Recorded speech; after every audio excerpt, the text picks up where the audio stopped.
Don't miss this amazing opportunity from Nature's Blends to get your finest premium black seed oil and shilajit to get that energy levels back up. Check them out now. Assalamu alaikum guys, hope you guys are well inshallah. So, I'm going to be reacting to a video of a hijabi sister who is accusing myself of having undertone misogyny. So, this is a word that certain individual sisters who are maybe inclined to being feminist or whatever it may be, or maybe not, that they just loosely throw this term around, very loosely. Now, my track record in the Dawah scene for the past 10 years would be a big intellectual slap in anybody's face that accuses me of having undertone misogyny. I'm working on 3 projects, Bitter Truth, Marriage Documentary, and another project, which is an app. And all of these 3 projects heavily include working with sisters. I have sisters in the panel, the Marriage Documentary, and this app heavily includes sisters from different backgrounds coming to help to preserve the marital unit. So, I'm going to put that to a side. Let's listen for ourselves and see what the sister had to say of why I'm, maybe a misogynist, a woman hater, who has a wife, who has 2 daughters. I hate them. Let's see why I hate them. Let's see what the sister has to say. Deep how not a single one of these men are batting an eyelid, but when I tell you, it's always men who do victim blaming when it comes to the people who face the abuse. And like I said, it will forever baffle me as to how this guy has a platform and places to speak and not a single person bats an eyelid. Victim blaming.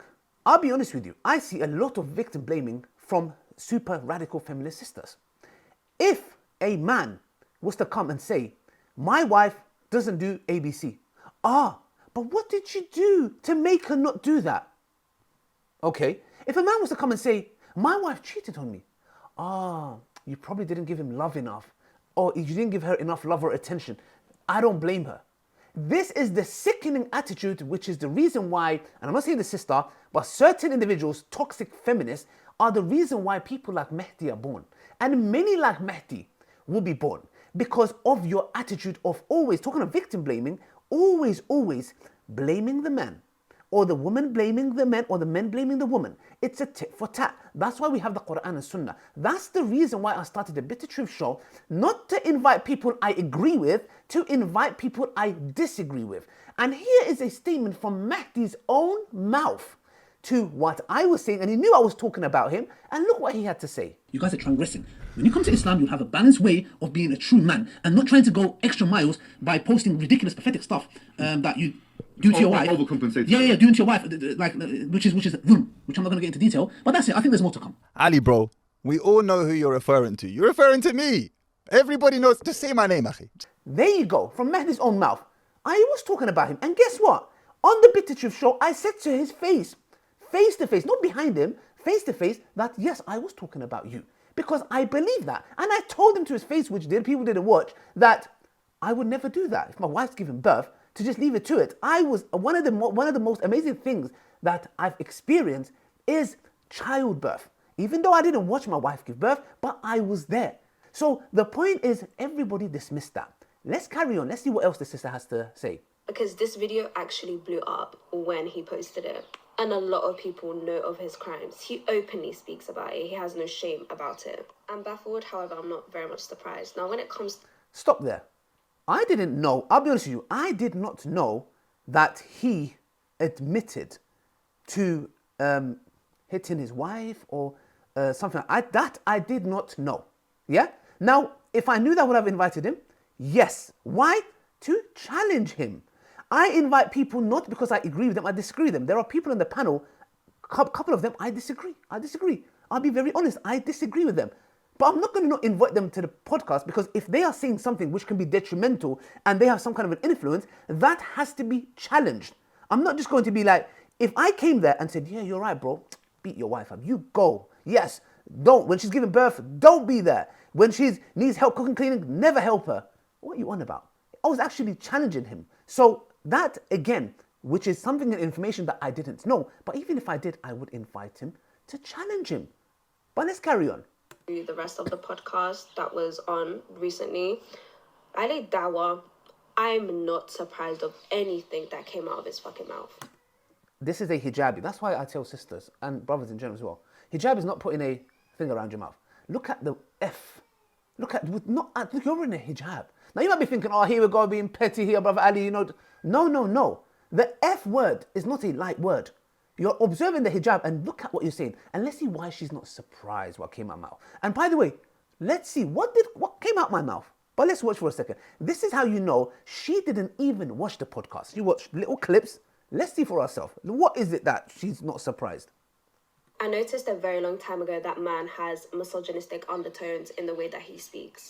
Misogynistic undertones. Now let's do a little bit of a history. Let's do a bit of a history check. Okay, if I'm not mistaken, 7 years ago, I was one of the first YouTubers who done a video about talking about those who stigmatize and look down upon divorcees and single mothers.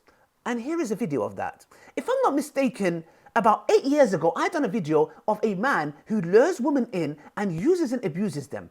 Yes? Exposing him and the tricks that he uses. Misogynistic undertone. If I'm not mistaken, when it was 3 years ago, it was so hot that there were influencers throwing their hijabs off, taking the hijabs off, having an influence on our sisters. And I had to go around with a message on my phone saying to sisters, and they're asking them to read it, may Allah bless you for wearing this hijab in this hot weather against all odds. Your reward is with Allah. Misogynistic undertones, of course, yeah, you know, I did that for the views and the likes, you know, yeah, okay. Oh, if I'm not mistaken, I was one of the first YouTubers in the Dawah scene who done 2 videos talking about men's hijab and how a man should observe his hijab, and these brothers who go topless on holidays, but when it comes to a sister wearing a pink hijab, they lose their plot. And this very experiment that I did was actually a little twist, a plot twister, with a little twist, where I would go to men and say, where do you think the hijab is going? And they'll be like, oh, you know, hijab, sister's hijab. I'm like, I'm not talking about sister's hijab, I'm talking about man's hijab. And they're like, oh yeah, misogynistic undertones. If I'm not mistaken, our sisters would get attacked on the streets. I did a social experiment of 2 niqabi sisters walking in the road and how people would look at them to raise awareness. Misogynistic undertones, right? And even when I went to the recent convention, when he first came up, I literally told my friend I want to leave. She told her friend she wants to leave. Why do you want to leave? If you knew anything about the works I do, anything, you would know that anyone would know misogyny and my word are total opposites. Opposites. I can easily come and say, you know what, you are a male hater, a man hater.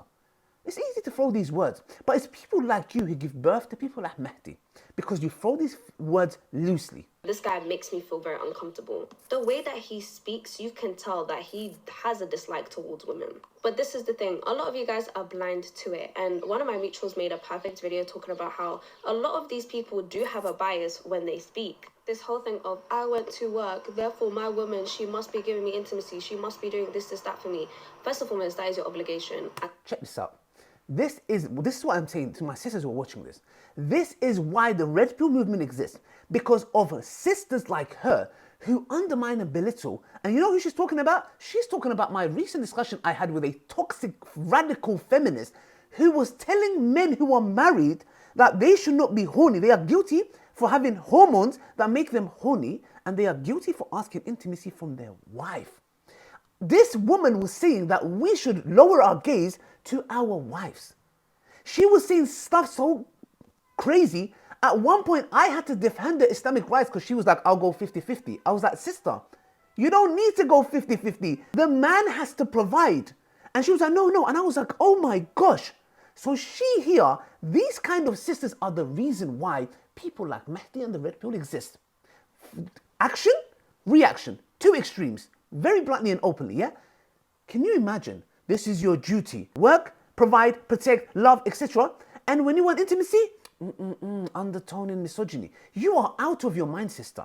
And you know what? I invite you to the Bitter Truth Show. Wallahi, with all due respect, you will have full respect. I respect every single sister there. Not a single one of them would say I've ever spoken ill of them or made them feel uncomfortable. I invite you to this show. I'll pay for your taxi. I will pay for your time. Please come to the show and I would love to hear you. Why? Because I believe you sound like a radical feminist, but I will still have you on the show. If I knew that you used to beat your husband up, I will still invite you to the show. You know why? Because I want to challenge your views. So that is the point. But let's carry on, guys. Let's carry on that. Men, how dare you ask for your partner for intimacy after you've worked? No. Can you imagine if I belittled a woman's hormones of menopause, birth, yeah, or on her menses, and I said, oh my gosh, a man should go and get married again because when she's on her hormones, be it menopause, yes, she can't have kids anymore. When she's pregnant, having intimacy can be quite difficult. And when she's on a period, this woman would lose her mind. Hypocrisy and double standards. But when a man has certain hormones that make him, which studies show, a sexual desire is no match to a woman's, no, Tino, you do not have a right to do that. You are no different from that woman that I interviewed. Let's carry on. It's a man to be doing it. And the moment I 100% clocked out is in one of his videos when he goes, I was lowering my gaze the whole entire time. I don't lust over other women. I don't know what she's talking about, by the way. I have no idea what she's talking about. I don't know what the context is. I don't know what she's talking about. Honey, you're supposed to be doing that whether you're single or whether you're wifed up. But yeah. Imagine me saying, a sister coming and saying, you know what, in this hot weather, we wear the hijab. And I go, are you not supposed to do that anyway, sister? Imagine she coming and saying, it's so hot in this hijab. And I go, are you not supposed to do that anyway, sister? Why are you mentioning it for? I don't know what she's talking about myself, by the way, but imagine me telling her and belittling it. These kind of sisters would go crazy. Do you know how hard it is to wear the hijab? You're belittling it. But it's okay to tell a man, lowering your gaze, you're supposed to do that anyways. Who cares? This is why people like you, feminism has creeped in and you don't even realize. And this is the reason why I started the Bitter Truth Show, to discuss these matters, because we have two extremes like this sister and Mahdi, which I've told him clearly. And all of those people who were okay with giving this man a platform, yeah, they're sick as well. In a nutshell, guys, why did I invite Mahdi? I have been vocal about Mahdi way before. Me and Hijab been vocal about the red pill and Andrew Tate before he came to Islam way before. Hijab even had a debate, and Brother Gabriel had a debate with Mahdi. It is very clear that we do not see eye to eye with Mahdi. However, and I even said it on the show, I was double-minded about inviting him. Do I regret it? No, I don't. Why? Because I challenged him. Number one, when he came and said about a woman was plotting against her husband and etc. And I thought to myself, well, where's the evidence from the Sharia? I asked him clearly, where is your evidence from the Sharia? There was nothing. The video is there. And I said to him, you still have to give that woman's right, even if you know she's plotting. That's her right. Number two, when it came to him not being there when his wife was giving birth, I said, personally, I was there. I found it one of the most amazing things. Now, am I saying this so I don't give a damn what you guys think of me. I don't care. I don't do it for you. I know when I stand in front of my Lord, why do I do the Bitter Truth Show? Why do I do certain stuff? I know, inshallah, Allah subhanahu wa ta'ala is my witness. If I'm doing it for money and the fame and the... Look, Allah subhanahu wa ta'ala is my witness. But the point is the following, that I don't regret inviting him. He is somebody, if I disagree with him, I have to want to challenge his views. He came, and that's exactly what happened. Now, is he always wrong? No. There are certain truths he speaks. I understand. There are things that he says which is wrong. We understand that too. But we have to invite and dialogue and challenge individuals like Mahdi and come to a common agreement. And I said it to himself. I said, you are even sinful for not giving clarity when your wife was giving birth. I said to him, bro, you are sinful for making people feel like that or making them have the assumption of you. We made that clear. Anybody that watches that show from beginning to end will see how beneficial it was when Sister Amari had her take on it on the matter. There was a discussion that was made. So I invited Mahdi because number one, I wanted to question him face to face. I want to understand him better. Number two, if there's anything un-Islamic he says, which one of the points he mentioned, I asked him for the evidence where in the Sharia it says that. And that was it. Now, if there's certain things that he says, I'm not going to treat my guests, whoever they are, I've talked to enemies of Islam, I'm not going to go and treat them in a specific way. They're my guests. In that show, I will show them respect and I will challenge them respectfully. Nobody came and said, Mahdi is the guy that we should go to. No. He came, he had his points, we challenged him, we made some clarities, and we left it at that. It's as simple as that. That is the reason why I invited him. So anyone that has a problem of me inviting, I'm going to invite many more people who I disagree with and the Muslim Ummah disagrees with. But there is a reason. Anyways, that's all I wanted to say, brothers and sisters, from your undertoned misogynist man, Ali Dawah. Till next time, brothers and sisters, take care, inshallah. And the Bitter Truth Show will continue with many more guests, inshallah. And we are going to have a part 2 where we're going to be reacting to some of the stuff Mahdi said and some of the stuff super radical feminists say about should men cook or clean. It's a very important topic. Households break because of this. So we will be discussing that again. Part 2, maybe it's going to be more heated than before. If you want to be a part of that and I invite the sister, I've got nothing against you. I disagree with you. I would happily have you on the show. Pay for your taxi, pay for your time, all day, every day. Please send this message to her, inshallah. And may Allah bless you guys. Till next time. Assalamu alaikum wa rahmatullahi wa barakatuh.